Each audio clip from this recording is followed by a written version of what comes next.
दोस्तों, बारिश में किसने मजा नहीं लिया है, चाहे वो आप हो चाहे मैं हूं। जब हम लोग छोटे बच्चे थे या अभी जो छोटे बच्चे हमारे वीडियो देख रहे हैं, तो बारिश में कितना भीग भीग कर नहाते हैं और एकदम छपा छप छम छम छैया छैया कितना मजा लेते हैं। माँ बाप चिल्लाते थे जब हम छोटे थे, और आज भी हम लोग भी अपने छोटे बच्चों को चिल्लाते हैं कि अरे भीग जाएगा, अंदर आ जा, सर्दी हो जाएगा, ये बारिश में खेल रहा है।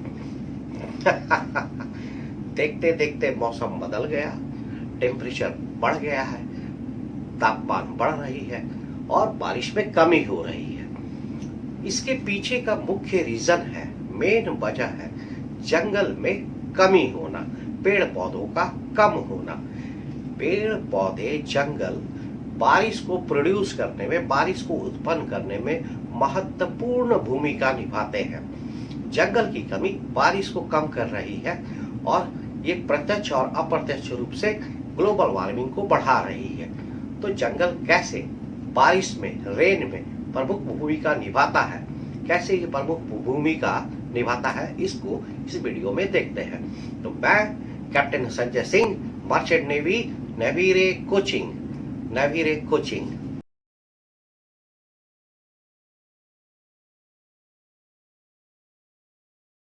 लास्ट वीडियो में हम लोगों ने फॉरेस्ट के बारे में देखा था कि फॉरेस्ट इतना इम्पोर्टेंट क्यों है, why forest is so important. तो कुछ चीजें हम लोगों ने उसमें देखा था कि नंबर 1, जैसे फॉरेस्ट से हमें फूड मिलता है, सिर्फ हमें ही नहीं, इस पृथ्वी पर, इस अर्थ में जितने भी लिविंग ऑर्गेनिज्म है, चाहे वो छोटा से छोटा माइक्रो ऑर्गेनिज्म हो या बड़ा से बड़ा हाथी, शेर, बाघ हो, या बीच के जानवर बकरी, गाय, भैंस, छोटे रैबिट्स हो, खरगोश, सभी को भोजन जंगल देता है। ये हम लोगों ने देखा था। दूसरा चीज हम लोगों ने देखा था इम्पोर्टेंट कि फॉरेस्ट से हमें, जंगल से हमें ऑक्सीजन मिलता है। यह ऑक्सीजन मनुष्य को जीने के लिए बहुत ही जरूरी है और साथ साथ ये ऑक्सीजन एटमॉस्फेयर में, इन्वायरमेंट में कार्बन डाइऑक्साइड का बैलेंस बनाता है। कार्बन डाइऑक्साइड के साथ मिलकर ऑक्सीजन ये एटमॉस्फेयर को बैलेंस करता है। और कार्बन डाइऑक्साइड क्या करता है? गर्मी बढ़ाता है, टेम्परेचर को इंक्रीज करता है। तो यह ऑक्सीजन के माध्यम से, प्लांट जो ऑक्सीजन जो इन्वायरमेंट में देते हैं, उसके माध्यम से ये ग्लोबल वार्मिंग को भी कंट्रोल करता है। ये चीजें हम लोगों ने देखा था। अब आज के इस वीडियो में देखेंगे कि जंगल क्या सिर्फ इतना ही काम करता है, भोजन देता है, ऑक्सीजन देता है, इन्वायरमेंट को बैलेंस करता है, ग्लोबल वार्मिंग को बचाता है, ये और भी कुछ करता है। तो जंगल बहुत काम करता है। जंगल बारिश देता है, रेन देता है, क्लाउड बनाता है, सॉइल इरोजन को प्रिवेंट करता है, आपका फ्लडिंग को रोकता है, बहुत सारी चीजें करता है, अंडरग्राउंड वाटर लेवल को मेंटेन करता है। तो इस वीडियो में आगे बढ़ते हैं और देखते हैं, चीजों को समझते हैं।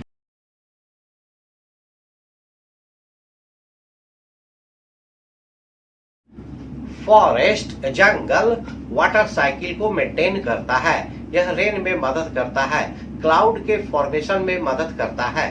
तो ये वाटर साइकिल क्या होता है? देखिए, साइकिल, वाटर साइकिल हो, नाइट्रोजन साइकिल हो, फूड साइकिल हो, ये सब जो है बहुत ही आसान चीज है। इसको आप खाली हल्के से समझ जाइए, ज्यादा परेशान मत होइए। साइकिल का मतलब क्या होता है कि एक जगह से चला, वापस उसी जगह पहुंच गया। तो इस तरह की चीज को साइकिल बोलेंगे, जहां से स्टार्ट हुआ वहीं पर एंड किया।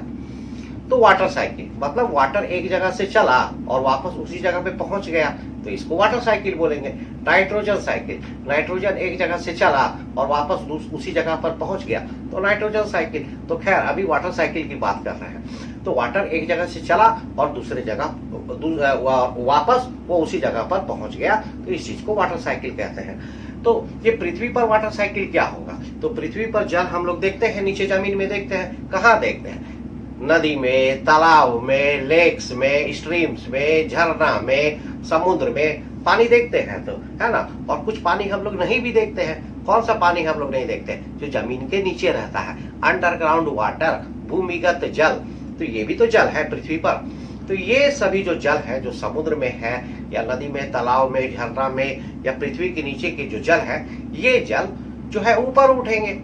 इन्वायरमेंट में, एटमॉस्फेयर में ऊपर जाएंगे और ऊपर जाने के बाद वहां से जब वो रिटर्न पृथ्वी पर आएंगे तो वापस फिर ये झरना, तालाब, नदी, समुद्र और भूमि के नीचे, जमीन के नीचे अंडरग्राउंड वाटर में चले जाएंगे। तो ये जो साइकिल होगा इसी को वाटर साइकिल कहते हैं।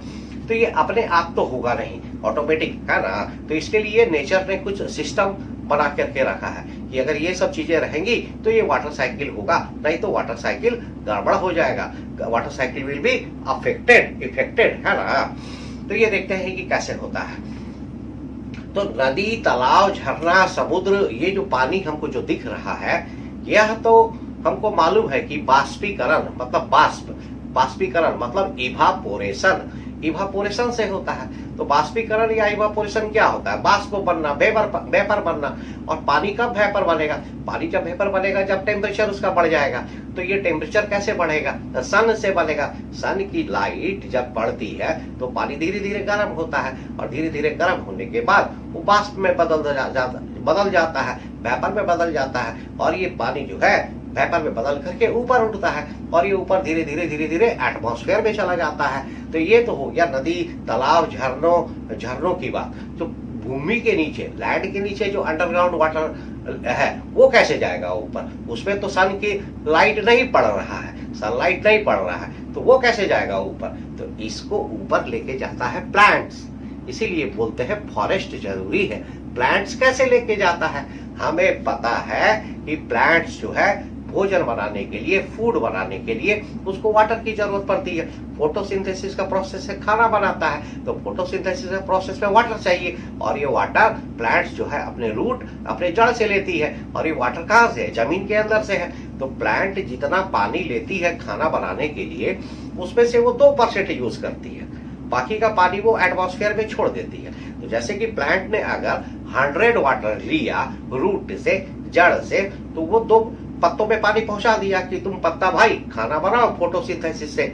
और तो पत्ता जो है तो 2% खाना को यूज कर लिया, है ना। 2% पानी को यूज किया और बाकी का 98% पानी वो पत्ता एटमॉस्फेयर में छोड़ देता है।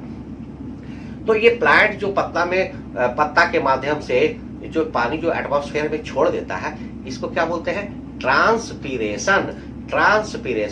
पत्तों के माध्यम से वाटर जब इन्वायरमेंट में रिलीज होता है तो इस प्रोसेस को ट्रांसपीरेशन कहते हैं। The excess amount of water release in the atmosphere through the plants leaves are known as transpiration. ये ट्रांसपीरेशन सिर्फ पत्तों से नहीं होता है, सिर्फ पत्ता ही नहीं करता है, प्लांट के सभी एरियल भाग, मतलब कि प्लांट के जितने भी आउटर पार्ट्स हैं सब ट्रांसपीरेशन में मदद करते हैं। ये स्टेम भी ट्रांसपीरेट करता है, ये ब्रांचेस, डाल भी जो है ट्रांसपीरेट करता है। ये पत्ता तो ट्रांसपीरेट कर ही रहा है, मेन है। फ्लावर भी ट्रांसपीरेट करता है, फूल भी, फ्रूट भी ट्रांसपीरेट करता है, फल। तो ये जो जितने भी आउटर कवर है या आउटर पार्ट्स है प्लांट के, ये सभी जो है ट्रांसपीरेशन में मदद करते हैं। तो ये ट्रांसपीरेशन और इवापोरेशन एक ही चीज हो गया। इवापोरेशन का ही एक नाम ट्रांसपीरेशन हो गया। और प्लांट जब इवापोरेशन करता है तो इसी इवापोरेशन को ट्रांसपीरेशन कहते हैं। तो इवापोरेशन और ट्रांसपीरेशन बेसिकली एक ही चीज है। प्लांट जो कर रहा है इसलिए उसका नाम अलग से दे दिया है ट्रांसपीरेशन, ताकि समझने में कोई परेशानी नहीं हो। और नदी, तालाब, झरनों से जो पानी बाष्प बन के, वेपर बन के ऊपर जा रहा है तो उसको इवापोरेशन कहते हैं, ताकि समझने में कोई परेशानी नहीं हो। तो बेसिकली इवापोरेशन और ट्रांसपीरेशन एक ही चीज है।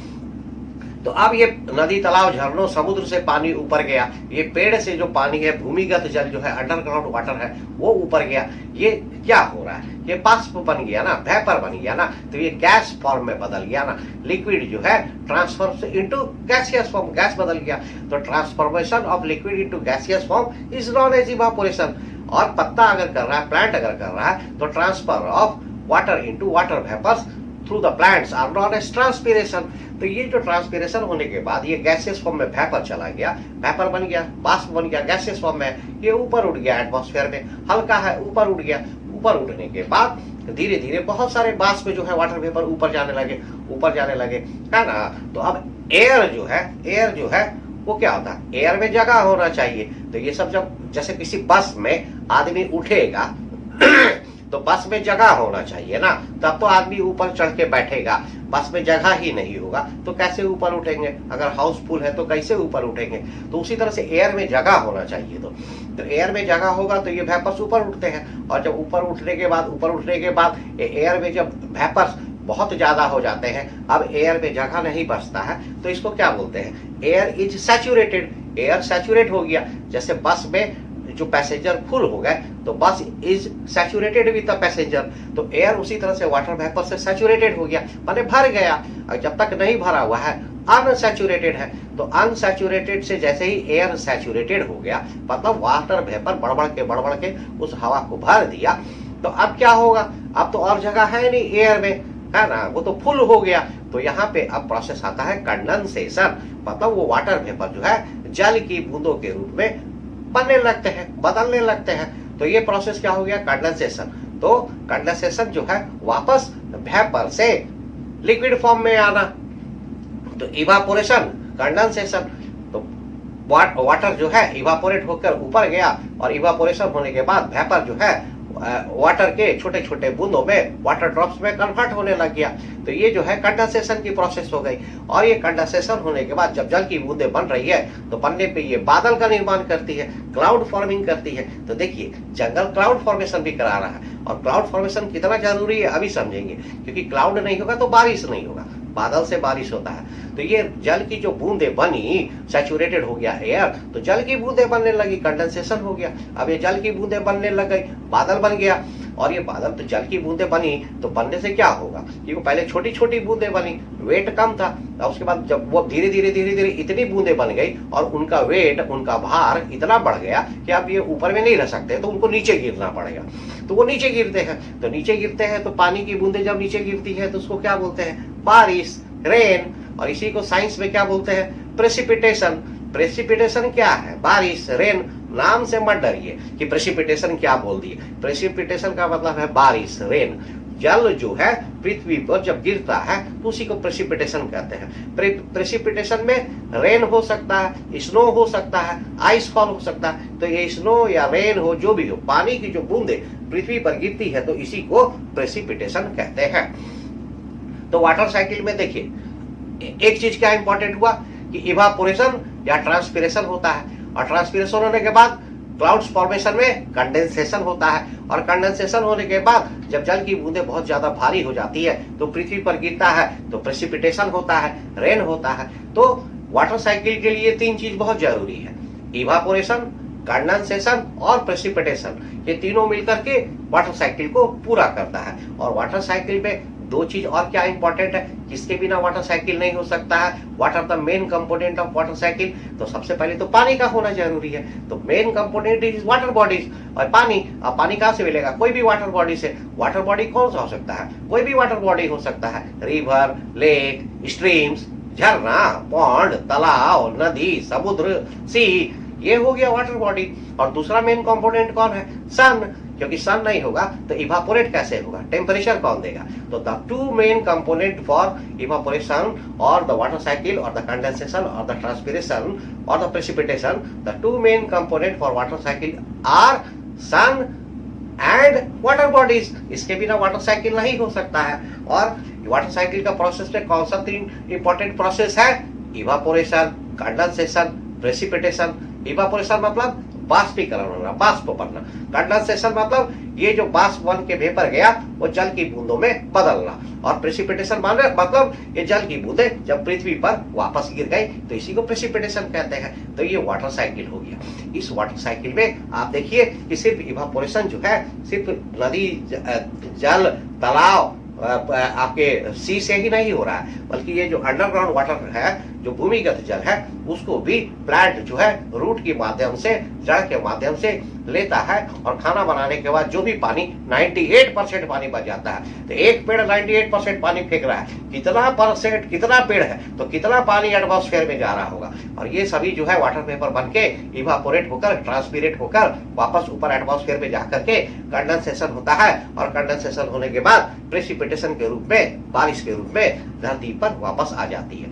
तो ये बारिश कितना जरूरी है। बारिश नहीं होगा तो एग्रीकल्चर कैसे होगा, खेती कैसे होगा, जो पेड़ पौधे लगे हुए हैं उनको पानी नहीं मिलेगा तो वो खाना कैसे बनाएंगे, वो जिंदा कैसे रहेंगे, है ना। तो देखिए ये फॉरेस्ट में ये प्लांट्स जो है, ट्रीज जो है, कितना इंपॉर्टेंट काम करते हैं। ये वाटर साइकिल को मेंटेन करते हैं और वाटर साइकिल के थ्रू प्रेसिपिटेशन करते हैं। तो इस प्रेसिपिटेशन से ना सिर्फ उसी प्लांट को, उसी ट्री को पानी मिलता है जिसके कारण कि ये वाटर साइकिल हो रहा है, बल्कि तमाम जितने और भी पेड़, जानवर, जमीन, मनुष्य, सबको बारिश की मदद से पानी मिलता है। तो करता है ना इंपॉर्टेंट काम प्लांट्स, जंगल, फॉरेस्ट। ये क्लाउड फॉर्मेशन में मदद करता है, ये वाटर साइकिल में मदद करता है। कितना इंपॉर्टेंट काम है। आज के वीडियो में इतना ही, नहीं तो वीडियो लंबा हो जाएगा ना, तो टॉपिक समझने में मजा नहीं आता है। तो नेक्स्ट वीडियो में देखेंगे हम लोग। अभी हम लोगों ने देखा कि जंगल से फूड मिलता है, ऑक्सीजन मिलता है, एटमॉस्फेयर को बैलेंस करता है, वो है ना, ये आपका टेम्परेचर को बढ़ने से रोकता है, ग्लोबल वार्मिंग को बचाता है, मनुष्य को ऑक्सीजन देता है, सभी जीवित प्राणी को ऑक्सीजन देता है, फूड देता है, कैसे ये वाटर साइकिल करता है, रेन देता है, किस तरह से ये क्लाउड बनाता है। तो नेक्स्ट वीडियो में देखेंगे, आगे देखेंगे कि ये कैसे बाढ़, फ्लड को बचाता है, कैसे ये झरना, नदी, तालाब के पानी को कंट्रोल करता है, कैसे ये अंडरग्राउंड वाटर लेवल को मेंटेन करता है, वाटर टेबल क्या होता है। इस तरह की बहुत सारी चीजें देखेंगे कि प्लांट से हमें और क्या मिलता है। सिर्फ फूड ही मिलता है कि मेडिसिन भी मिलते हैं, हर्ब, श्रब्स और जड़ी बूटियां। तो ये सब नेक्स्ट वीडियो में देखेंगे। तो आज के वीडियो में इतना ही। आईएएस और यूपीएससी के इस सीरीज में, वीडियो के सीरीज में आगे और भी इसी तरह की बहुत ही ज्ञान की बातें देखेंगे। जो हमें पता है मैं आपको बता दूंगा और आपको एक रास्ता दिखा दूंगा। आप आगे बढ़ जाइएगा, आप सक्सेस हो जाइएगा, सफल हो जाइएगा, तो उसमें मेरा ही स्वार्थ है। तो इसी तरह के वीडियो को देखने के लिए देखते रहिए मेरा चैनल नेविरे कोचिंग। मैं captain Sanjay Singh, merchant navy, नेविरे कोचिंग। देखते रहिए।